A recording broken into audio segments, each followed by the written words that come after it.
Fleet Commander Kayek stood on the bridge of his massive warship, watching the stars shift back to normal as his fleet dropped out of hyperspace.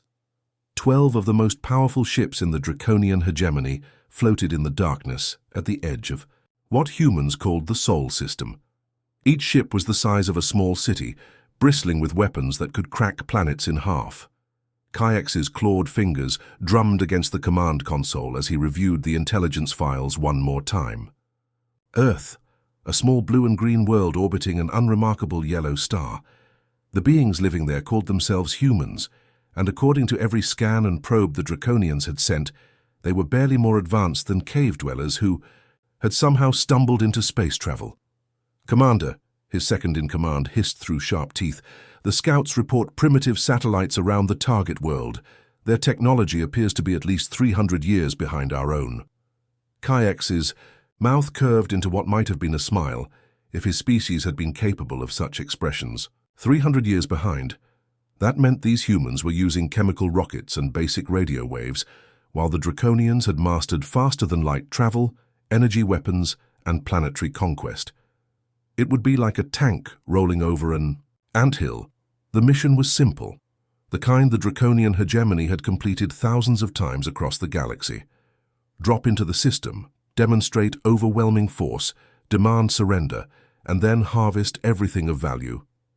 The humans would be sorted into useful categories. The strong ones would become laborers in the asteroid mines.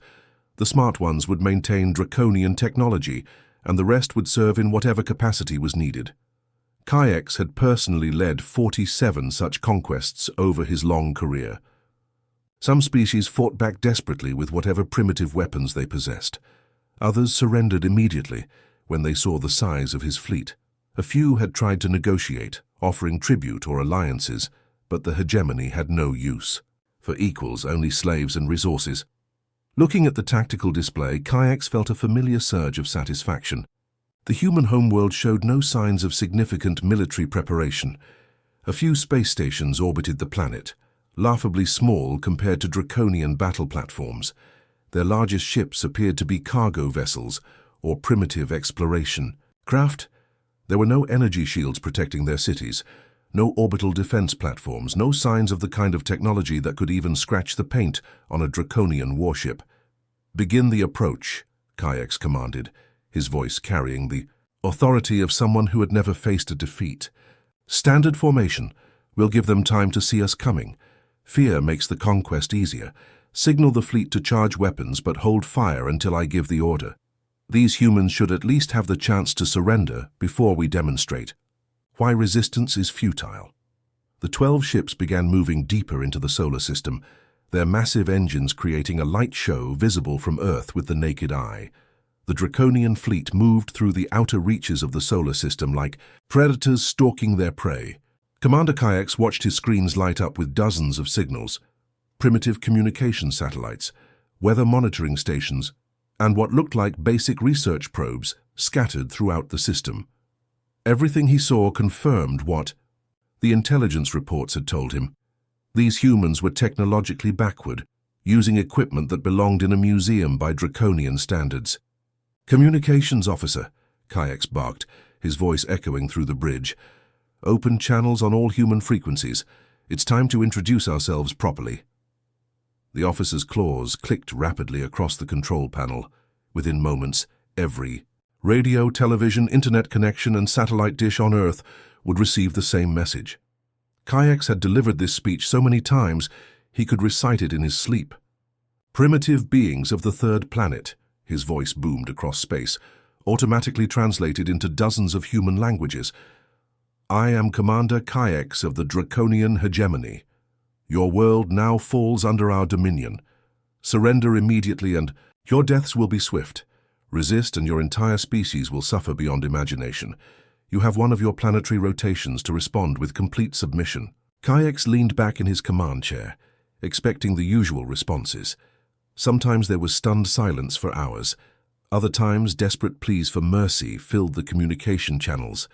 Occasionally, primitive species would try to broadcast messages of defiance, which always amused the Draconian crews before the inevitable slaughter began. But the response that came back made every Draconian on the bridge stop what they were doing. "Greetings, Commander Kayaks," came a calm, professional voice speaking perfect Draconian. "This is Admiral Minho of the United Earth Defense Force. We acknowledge your message and appreciate you following proper first contact protocols. We would be honored to arrange a diplomatic meeting to discuss terms of coexistence. Coordinates are being transmitted to your navigation systems, a neutral location near our moon. We look forward to productive discussions." The bridge fell silent, except for the soft humming of the ship's systems. Kayak stared at the communication console as if it had grown a second head. In 47 conquests, no primitive species had ever responded like this. They spoke his language fluently, knew diplomatic terminology, and seemed completely unafraid. Of his threat? "Commander," his navigation officer whispered, "they've sent coordinates for a meeting point. It's in open space near their moon." Kayak's mind raced through possibilities. Either these humans were so primitive they didn't understand the situation they were in, or this was some kind of elaborate trap. But what kind of trap could beings with chemical rockets possibly set for ships that could destroy continents? His arrogance made the decision for him. If it was ignorance, he would enjoy crushing their diplomatic hopes in person.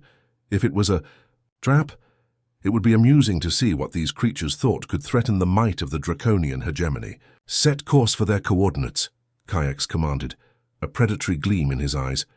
"This should be entertaining. Perhaps watching their pathetic attempts at diplomacy will provide some amusement before we begin the real work." When the Draconian fleet arrived at the coordinates near Earth's moon, Commander Kayaks almost burst into laughter at what he saw waiting for them. A single space station, no larger than one of his shuttle bays, floated peacefully in the void, surrounded by 6 human vessels that looked like they had been cobbled together from scrap metal and spare parts. "This is their welcoming committee." Kayaks' second-in-command snorted with derision. "Commander, their largest ship is smaller than our dining hall. We could destroy their entire flotilla with a single shot from our secondary weapons." Kayaks studied the human vessels through his viewport. They were crude, boxy things with visible weld marks and external machinery that should have been hidden inside proper armor plating. Their space station looked like something a child might build with construction blocks, functional but embarrassingly simple compared to Draconian engineering.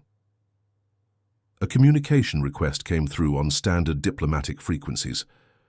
"Commander Kayaks, this is Admiral Han of the United Earth Defense Force. Permission to come aboard your vessel for negotiations?" The audacity was breathtaking. This primitive being wanted to board a Draconian flagship, a ship that held technology beyond her wildest dreams. Kayaks decided to grant the request. It would be entertaining to see a human's reaction to true Draconian power up close. 20 minutes later, Admiral Han stepped through the airlock of Kayaks' flagship. She was a small woman by Draconian standards, wearing a simple blue uniform with minimal decorations.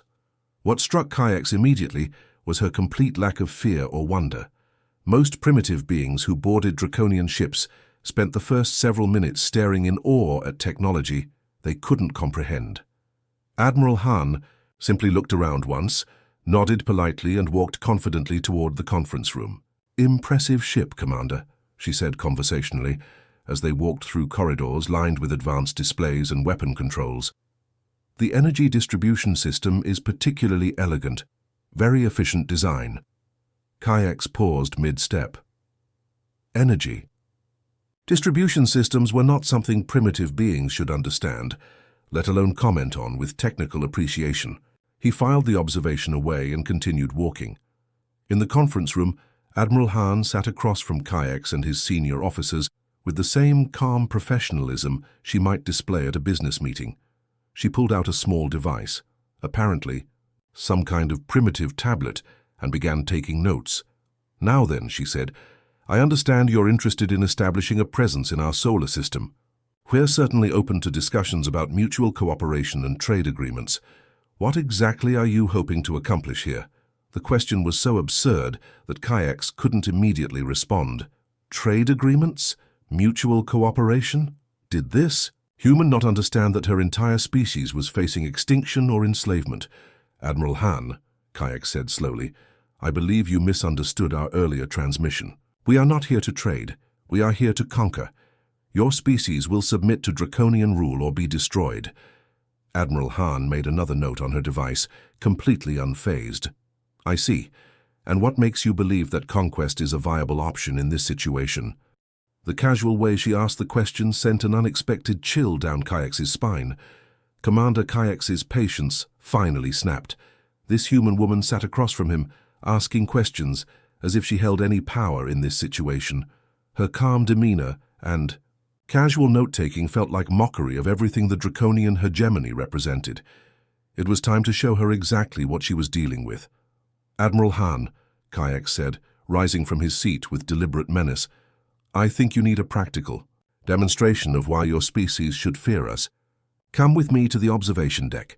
Admiral Han simply nodded and followed him through the ship's corridors.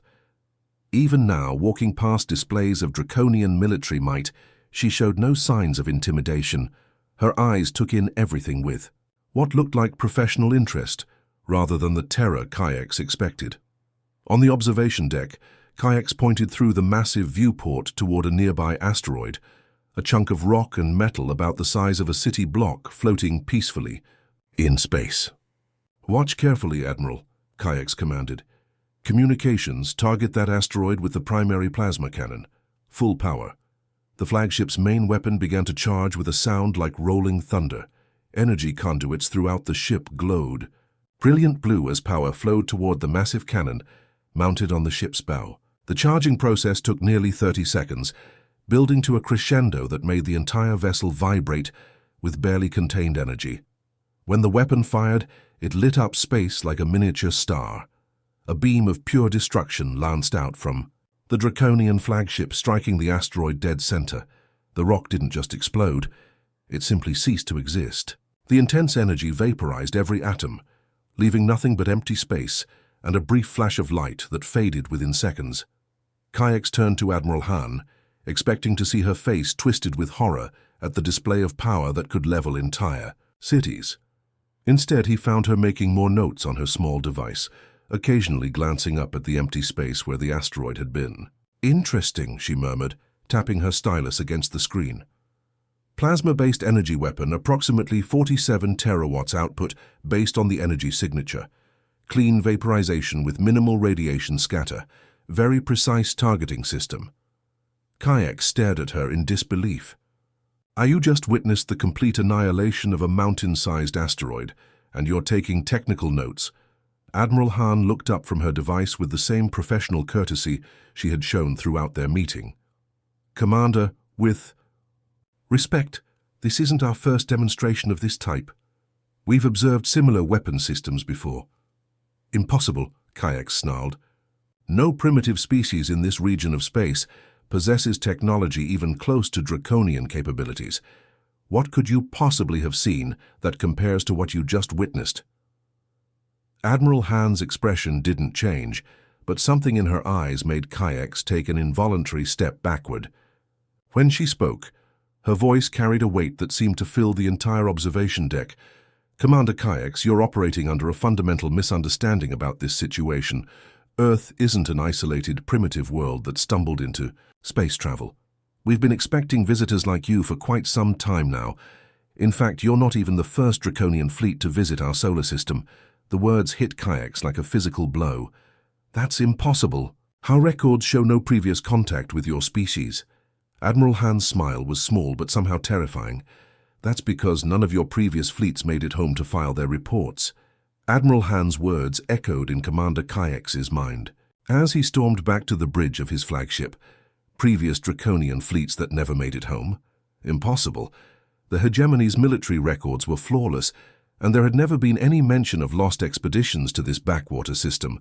She's bluffing, Kayaks muttered to himself, his claws clicking against the metal railing as he entered the command center. Primitive psychological warfare, nothing more. But doubt gnawed at him like acid. The human's complete lack of fear, her technical knowledge, her confident dismissal of his demonstration. None of it made sense if Earth was truly as helpless as intelligence suggested. Enough games, Kayaks announced to his bridge crew. this human thinks she can intimidate us with lies and fairy tales. It's time to show them what happens when you mock the Draconian hegemony. His tactical officer looked up from the weapon controls. Sir, what are your orders? We begin the bombardment immediately. Target their major population centers. I want to see how confident this Admiral Han remains when her cities are burning. Kayaks dropped into his command chair, rage overtaking caution. All ships assume attack formation. Prepare for orbital bombardment on my command. The massive Draconian fleet began to move. 12 city-sized warships spreading out in a formation designed to maximize destruction. Each vessel carried enough firepower to glass an entire continent. Within minutes, they would be in position to turn Earth's surface into a wasteland. Formation Alpha achieved, Commander, his navigation officer reported. All ships report weapons, charged and ready. Kayaks was about to give the order to fire when his communications officer suddenly looked up in confusion. Sir, I'm not receiving acknowledgement signals from ships 7 and 9. What do you mean, not receiving signals? They're just not there, sir. No response to hails, no energy signatures on sensors. It's like they never existed. Kayak spun toward the tactical display, expecting to see his full fleet spread across the screen. Instead, 2 of the position markers had simply vanished, not marked as destroyed or damaged, completely gone from all sensors. That's impossible. Ships don't just disappear. Check your equipment. Before the officer could respond, another voice cut through the bridge chatter, panicked and desperate. Command ship, this is Vessel 4. Ships 2 and 11 just vanished. Right in front of us. 1 second they were there, the next second empty space. What's happening? Kayaks felt ice forming in his stomach as he watched 2 more position markers fade from his tactical display. In less than 30 seconds, he had lost 4 ships from his fleet without seeing a single enemy weapon fired. Admiral Han's voice, suddenly, filled the bridge, transmitted on emergency frequencies that every Draconian ship would receive. Her tone remained maddeningly calm and professional. Commander Kayaks, I strongly recommend reconsidering your current course of action. Earth has certain defensive measures that activate automatically when our planet is threatened with bombardment. Your missing ships haven't been destroyed. They've been displaced to various locations throughout the galaxy. Their crews are completely unharmed, though I'm afraid they're quite stranded until we decide to bring them back. Kayaks stared at the tactical display where 8 ships remained where 12 had been moments before. Impossible. No technology can instantly transport objects across interstellar distances. You're correct that it's impossible by conventional understanding, Admiral Han replied. But then again, Commander, you're discovering that many of your assumptions about Earth were incorrect. I suggest we return to diplomatic discussions before any more of your fleet finds itself scattered across distant star systems. The bridge fell silent except for the sound of Kayaks' rapid breathing as the terrible truth began to dawn on him. Commander Kayaks' hands shook as he gripped the arms of his command chair, watching helplessly as another ship marker disappeared from his tactical display. In less than 5 minutes, he had gone from commanding an unstoppable armada to watching his fleet vanish like morning mist. All remaining ships, retreat to the outer system immediately. Kayaks barked into his communications array. Maximum distance from the planet, now. The 8 surviving Draconian vessels began backing away from Earth, their crews no doubt as terrified. As Kayaks felt, everything he had believed about warfare, about technology, about the natural order of the galaxy, was crumbling around him. Admiral Han, Kayaks spoke into the communication channel, his voice barely controlled. I demand an explanation. What have you done with my ships? The human woman's voice came back with that same infuriating calm. Commander, your vessels are safe, but scattered. Ship 7 is currently orbiting a gas giant in the Vega system. Ship E9 finds itself near a nebula roughly 40 light-years from here. Ships 2 and 11 are in separate systems entirely, one near Proxima Centauri, the other close to Arcturus. Kayaks felt his world spinning. Those locations were dozens of light-years apart.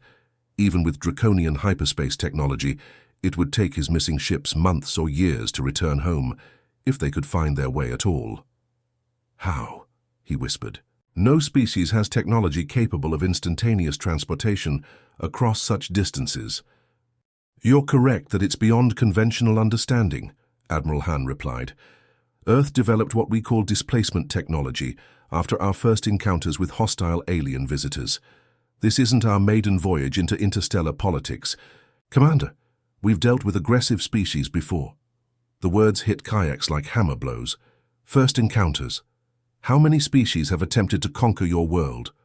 Over the past 2 centuries, 17 different civilizations have arrived, with intentions similar to yours. Some were conquest-minded like the Draconians. Others wanted to harvest our resources or enslave our population. A few simply wanted to eliminate us as potential future competition. Kayak's mind reeled. 17 previous invasions. But there were no records, no warnings in any Draconian database about Earth being defended or dangerous. That's impossible. Our intelligence networks span half the galaxy. We would know if a primitive world had repelled multiple invasion forces. Admiral, Han's response sent chills down his spine. Commander, look at your sensor readings from when you first entered our system. Those primitive satellites you detected. What exactly did your analysis tell you about them? Kayaks turned to his sensor officer with growing dread. Run a detailed analysis of those Earth satellites. Full spectrum scan, not the basic overview we did before. The officer's claws clicked rapidly over his console for several minutes. When he looked up, his face had gone pale. Sir, these readings can't be correct. The energy signatures are completely wrong. These aren't primitive communication satellites. What are they? They're some kind of advanced monitoring network. The power outputs are massive, but somehow masked to appear like simple broadcasting equipment. Sir, if these readings are accurate, those satellites have been tracking every move we've made since we entered the system. Admiral Han's voice filled the bridge again. Your officer is correct, Commander. Our early warning network has been monitoring your fleet since you dropped out of hyperspace. We knew your ship configurations, your weapon capabilities, your crew, complements, and your tactical formation before you had traveled halfway through our solar system. Kayak slumped in his chair as the final pieces of his shattered worldview fell into place. The humans hadn't been caught off guard by his arrival. They had been prepared, watching, waiting. His supposedly superior technology had been completely outmatched from the moment he entered their space. What do you want from us? He asked quietly. Admiral Han's voice took on a different tone, less diplomatic, more instructional, like a teacher addressing a confused student. Commander Kayaks, I think it's time you understood the true nature of the situation you found yourself in. Earth isn't what your intelligence reports claimed it to be. Kayaks leaned forward in his command chair, dreading what he was about to hear but unable to stop himself from listening. Your species believes humanity first achieved spaceflight roughly 60 years ago with primitive chemical rockets. That's the story we've allowed most of the galaxy to believe, and it serves our purposes well. The truth is quite different. Admiral Han paused, and Kayaks could hear the sound of her moving around what was presumably the bridge of her small, primitive-looking vessel. Humans have been traveling between stars for over 300 years, Commander. We've explored thousands of systems, made contact with hundreds of species, and established monitoring stations throughout this entire region of space. What you see as Earth's primitive technology is actually carefully designed to appear non-threatening to species like yours. The words hammered into Kayaks' consciousness like physical blows. 300 years. That would make human civilization older and more advanced than most of the species in the Draconian hegemony. That's impossible, he whispered. Our scouts, our intelligence networks, our long-range sensors, they all confirmed Earth was a young, primitive civilization. Your scouts saw exactly what we wanted them to see, Admiral Han replied matter-of-factly. Those crude-looking vessels surrounding you right now. Each one contains technology that makes your most advanced warships look like stone axes. The energy displacement system that scattered your fleet is just one of many capabilities we prefer to keep hidden. Kayaks turned to stare through his viewport at the small human flotilla. Those boxy, welded-together ships that had seemed so laughably primitive now looked sinister and threatening. What kind of weapons were hidden inside those innocent-looking hulls? But why, Kayaks managed to ask, why hide your true capabilities? Why allow the galaxy to believe you're weak? Because, Commander, Earth serves as something of a galactic peacekeeping force. We monitor aggressive species that threaten interstellar stability. We've been watching the Draconian hegemony for 47 years. Every conquest, every enslaved world, every act of brutality your empire has committed. The number hit Kayaks like a slap. 47 years. That was exactly how long he had been in military service, how long he had been leading conquest fleets across the galaxy. They had been watching his entire career. You see, the galaxy is full of species like yours, technologically advanced enough to be dangerous but lacking the wisdom to use that power responsibly. Left unchecked, civilizations like the Draconian hegemony would eventually destabilize entire sectors of space. So we intervene. Intervene how? Kayaks asked, though he suspected he already knew the answer. Those 17 previous invasion attempts I mentioned? They weren't random events, Commander.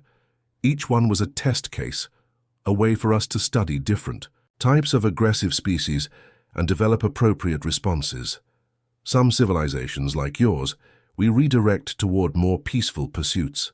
Others, unfortunately, have to be more permanently contained. Kayaks felt his breathing becoming shallow. Contained how? Let's just say that some species lose their ability to travel between stars. Others find their homeworlds surrounded by difficulties that keep them focused on internal matters rather than external conquest. The implications crashed over Kayaks like a tsunami. The Draconian hegemony, for all its power and pride, was nothing more than a subject under observation by beings they had dismissed as primitive. Every military campaign, every technological advancement, every strategic decision had been watched and catalogued by humans who could eliminate them at will. "What happens to us now?" he asked quietly. Commander Kayaks sat in stunned silence on his bridge, staring at the tactical display that showed only 8 ships where 12 had been an hour before. His entire understanding of reality had been shattered in the span of a single conversation. The Draconian hegemony, the most feared military force in this sector of the galaxy, was nothing more than a watched animal in humanity's zoo. "Commander," Admiral Han's voice came through the communication system with that same steady professionalism that had never wavered throughout this nightmare. "I know this is a lot to process, but we need to discuss your immediate future. You have some important decisions to make." Kayaks closed his eyes, feeling every one of his years weighing on him. "What kind of decisions?" "The same ones we've offered to other species in similar situations. You have 2 primary options, and I want to be completely clear about both before you choose." The bridge crew gathered around their stations, listening intently. These weren't just Kayaks' choices. They would affect every Draconian in the fleet, and potentially their entire civilization. "Option 1, Admiral Han continued, is transformation.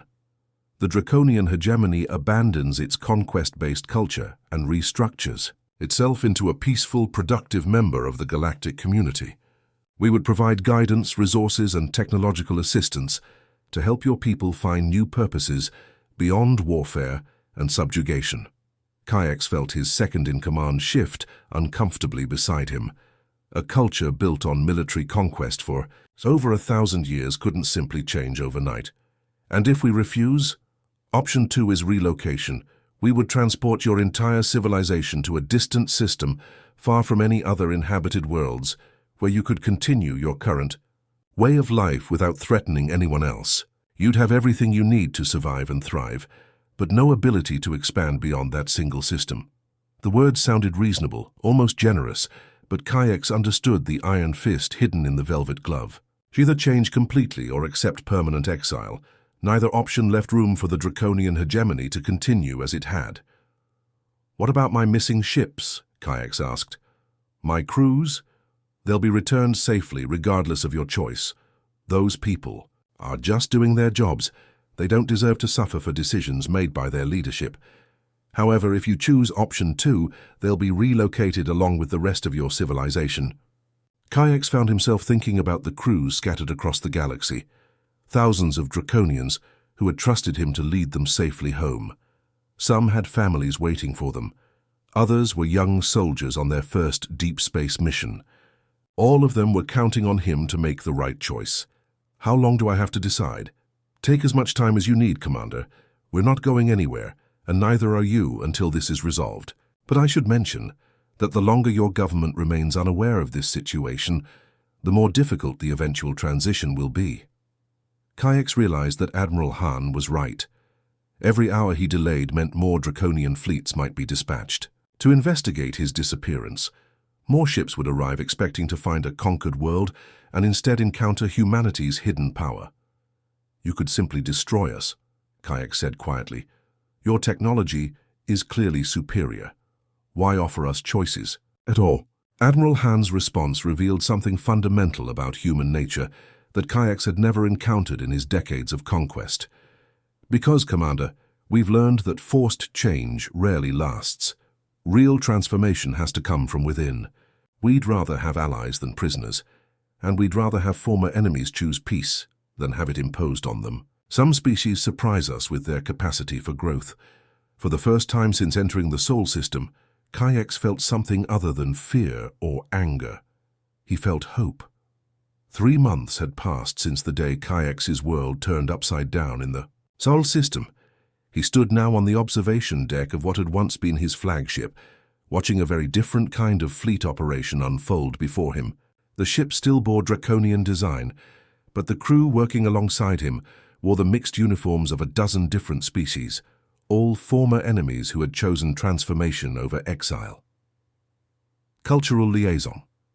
Kayaks, came a familiar voice behind him. Admiral Han approached with a datapad in her hands and that same professional smile he remembered from their first meeting. The Vorthan delegation has arrived. They seem resistant to our proposals. Kayaks nodded, studying the alien vessels on the display. The Vorthans were a proud warrior species, much like the Draconians had been. Their ships bristled with weapons, and their leader had already transmitted the standard conquest demands that Kayaks himself had once delivered with such confidence. They remind me of myself, Kayaks admitted. Absolutely certain of their superiority, convinced that primitive Earth couldn't possibly threaten them. Think you can get through to them? Han asked. It was a question that would have been impossible to imagine 3 months ago. A Draconian working with humans to convince other species to abandon conquest? The very idea would have been laughable. Yet here he was, and stranger still, he felt a sense of purpose he had never experienced during his military career. I'll try, Kayak said, though I suspect they'll need the same demonstration we did before they'll listen. As if summoned by his words, the communications array crackled to life. Primitive creatures of Earth, came a harsh voice speaking accented but understandable standard galactic. This is War Commander Thex of the Vorthan Empire. Your world now belongs to us. Surrender immediately or face complete annihilation. Kayaks almost smiled at the familiar words. He had delivered that same speech to dozens of worlds, always secure. In his overwhelming technological advantage, he activated his own communicator. War Commander Thex, this is Cultural Liaison Kayaks, formerly of the Draconian hegemony. I strongly recommend you reconsider your current approach. The response was immediate and predictable. Draconian, you dare work with these primitives. Have you no honor? I have more honor now than I ever did conquering helpless worlds, Kayaks replied calmly. Commander, you're about to make the same mistake I made. Earth isn't what it appears to be. Over the next hour, Kayaks watched the Vorthan fleet experience the same shock he had felt months earlier. Ships vanished without warning, scattered across the galaxy by technology that shouldn't exist. The War Commander's confident threats turned to confused demands for answers, then to desperate pleas for the return of his crews. Admiral Han handled the situation with the same patient professionalism she had shown Kayaks. She explained the choices, offered transformation or relocation, and gave them time to process the reality of their situation. It never gets easier to watch, Kayaks said quietly, as the Vorthan commander struggled with the same devastating revelation that had shattered his own world-view. No, Han agreed, but it's necessary, and most species, given time and support, choose to grow beyond their violent origins. Kayaks looked around the bridge where his former crew worked alongside humans, adjusting systems that would have been impossible to imagine months ago. The Draconians had lost their empire, but they had gained something far more valuable, a chance to be part of something greater than conquest. "Admiral," he said, "I need to ask you something that's been bothering me. Why didn't you just destroy?" "That's all. It would have been simpler." Han's expression grew thoughtful. "Because, Kayaks, we learned long ago that the galaxy is vast and full of wonders. Every species, no matter how aggressive, has something unique to offer. Your people's tactical expertise, combined with peaceful intentions, has already helped us prevent 3 conflicts this month alone." As Kayaks watched the Vorthan ships slowly backing away from Earth, he reflected on the supreme irony of his situation. He had come to conquer what he thought was a primitive world, only to discover that Earth had been quietly managing galactic affairs for centuries. The humans' greatest weapon wasn't their technology. It was their patience, their willingness, to give even their enemies a chance to choose a better path. In the end, that choice had made all the difference.